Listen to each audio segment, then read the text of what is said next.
Takže skúška ohňom.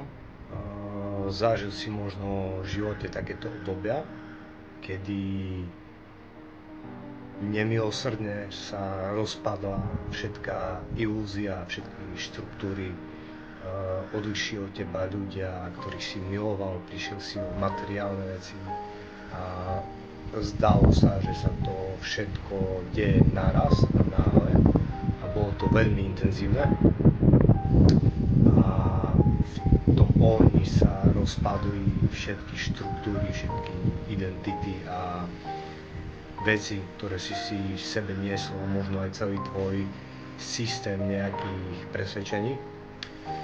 A tento oheň je, dá sa povedať, jednou z prvých brán, prvých iniciácií.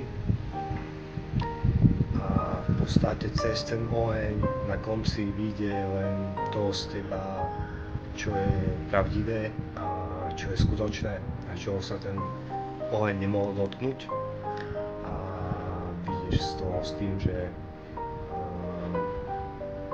ťa to očistilo a vyjde len, dá sa povedať, tvoja esencia, to najlepšie z teba. To, čo zostane pravdivé, to sa ten oheň nemôže dotknúť. A mal by si poznať túto dôležitú pravdu, že nie je to trest, je to výzva k tomu, aby si tvoja duša zasadla na trón svojej zvrchovanosti.